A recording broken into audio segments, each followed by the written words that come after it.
Welcome 6th grade and welcome to your third and final unit, Art Activism.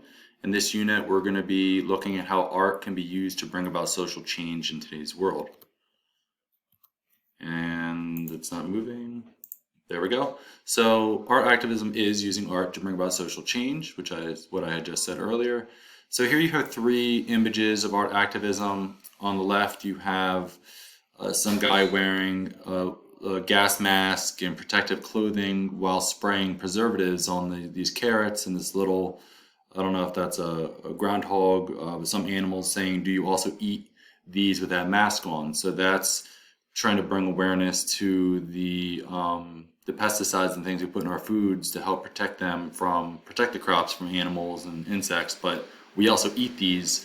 So this is one example of it. And then you have the Earth in the middle with a magnifying glass. On the outside from space, the Earth is absolutely beautiful.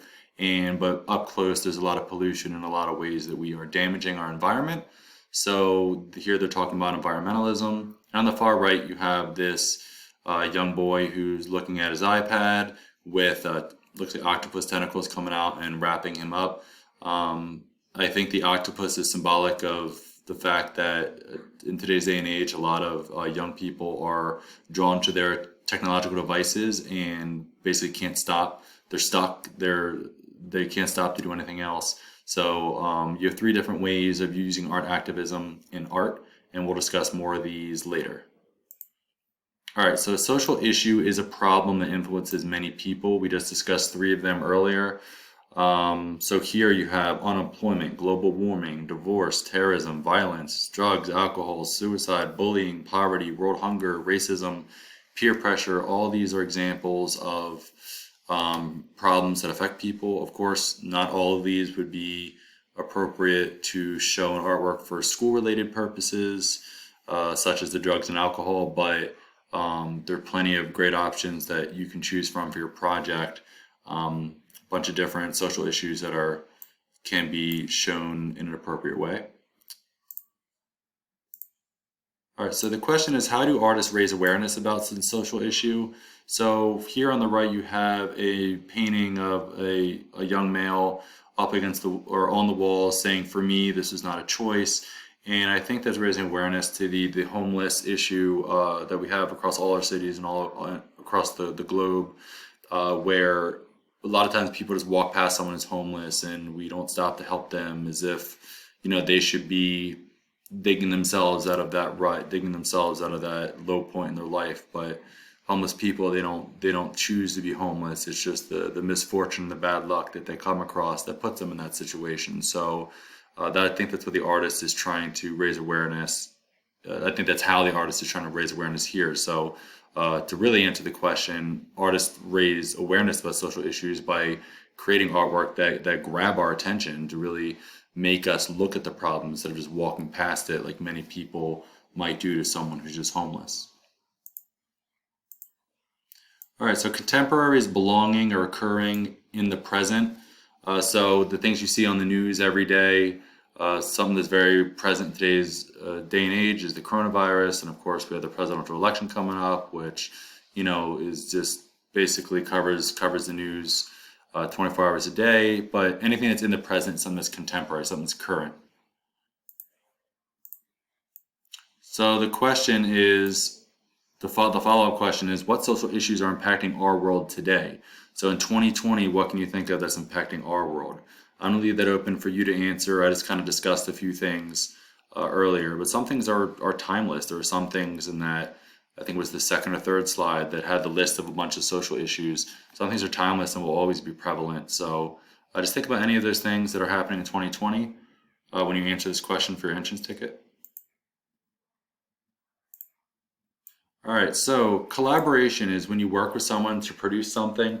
Normally for this unit, you collaborate with a peer in class and you work on the same social issue. At this moment that I'm making the video, I haven't decided how I'm going to have you all collaborate, but stay tuned for that information. But again, collaboration is working with someone to produce something. So here you have an image on the bottom left of all these people working together to create these great innovative ideas. And on the right, This is a common project that you see in art classrooms where every student's assigned a square, and the square looks abstract at first. It's just a random eye or just a bunch of random shapes, but then when you put it together, it creates a really neat image like this lion off to the right. So this was a collaborative artwork that was created by some students. All right, so your follow-up question is, how do people collaborate on a work of art?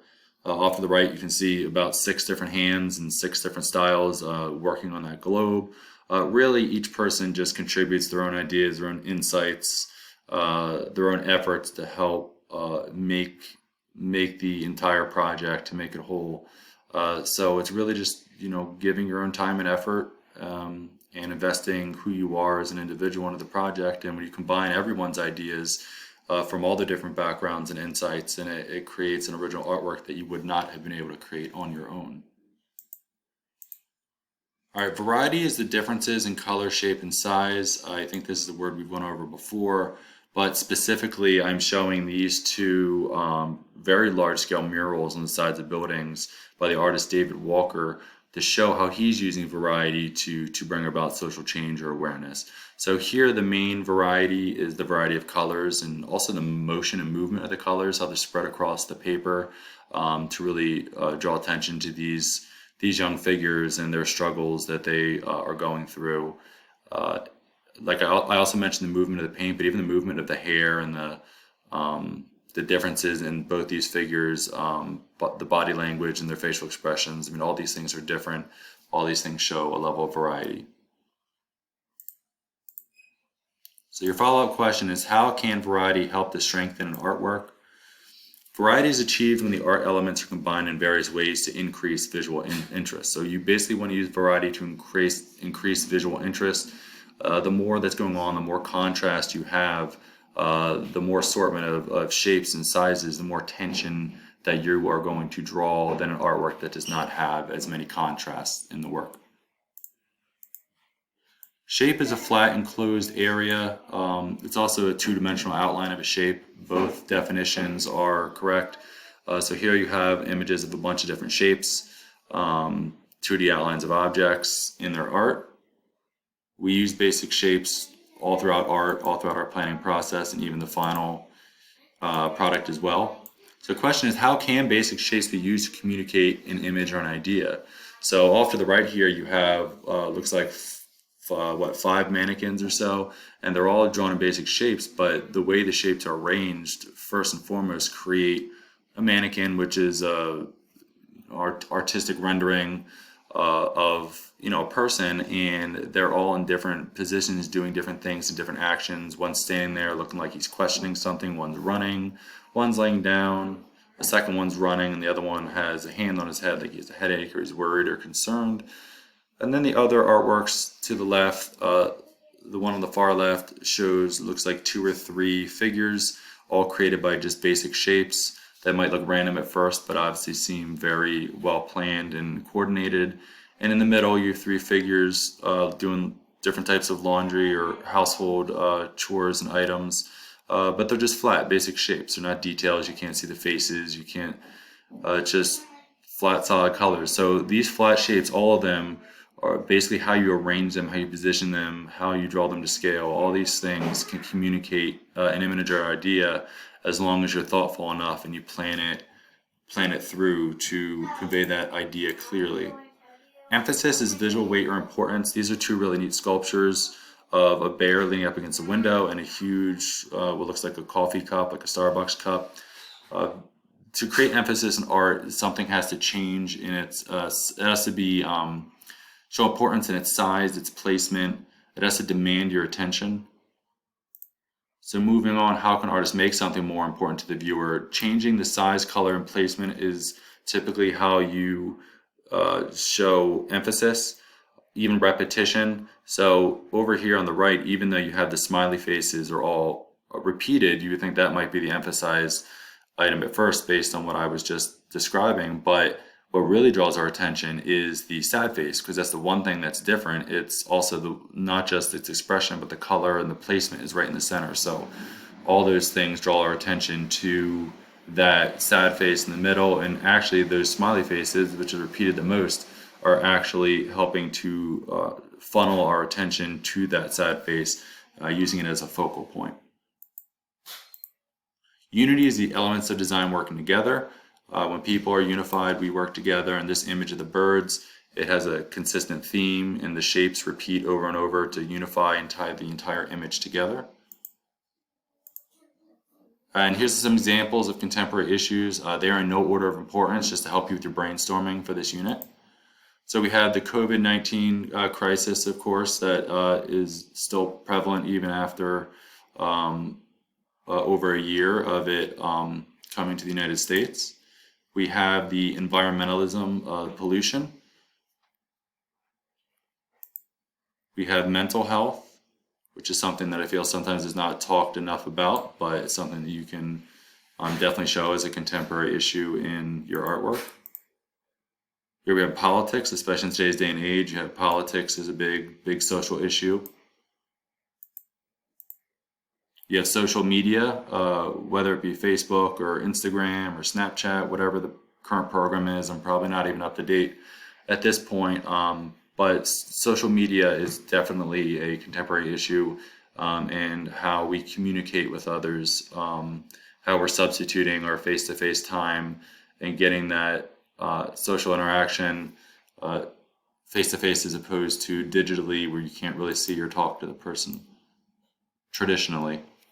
So issue number 6, you have the technology addiction, like that earlier image of the young child playing on his iPad, and he was tied up by the tentacles of the octopus. The image on the bottom right is very similar to that in nature, whereas instead of the octopus tentacles, he is wrapped up by different cords, whether it's his iPad, his video game controller, his phone. He's just, everything about his life is tied into these electronics. And even on the left, you have a hand holding a phone, and you see the handcuffs tied between the phone and the person's arm as if they're addicted to it, but it looks like the chain's breaking, like they're breaking that addiction. But technology addiction is definitely a very prevalent thing in not just youth, but in adults as well.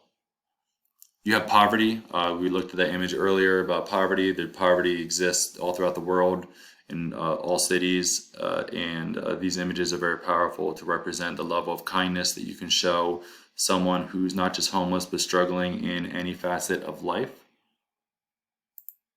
Also bullying, especially even at your young age. I'm sure people have experienced some level of bullying, which is sad to say, but it's true, and it's very sad that people feel a need to beat each other down when we should be doing nothing but trying to pick each other back up and help each other and support each other. So bullying is a huge problem, and we definitely need to spread that word of kindness and how to make people feel welcome and not ostracize and exclude people, and making them feel less than what they really are. You have animal adoption rescue. You could happily do that if that's a passion of yours, your love for animals.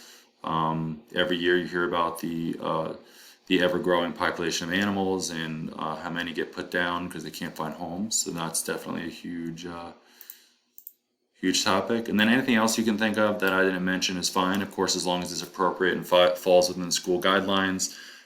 You can choose that for your project as well. So your lesson objectives, I only have about a minute left in this video before it cuts me off. You are going to design an artwork that addresses an issue that's going to bring about social change. So you're not just drawing the issue, you should be showing how to bring about change. There's a handful of examples in these slides that have shown the problem and a potential solution to that problem. So you want to show both. 2, you're going to communicate a specific message with relevant subject matter. So you're not only choosing the social issue, but you are making sure that it's clear. You won't want to choose a social issue and have it completely lost on the viewer. Lastly, once you've created this design with all of these aspects, you want to create your final artwork that raises awareness about the social issue. But again, it's very important that it's very clear. And this will be in full color as well. You'll be using your oil pastels for this. Do not copy images from the presentation. Your image must be original. Please feel free to choose the social issue that was discussed, but just don't copy the image completely. Think of a social issue that you're most passionate about. First and foremost, you should be connected to it, and draw or use oil pastels to add color that clearly reflects the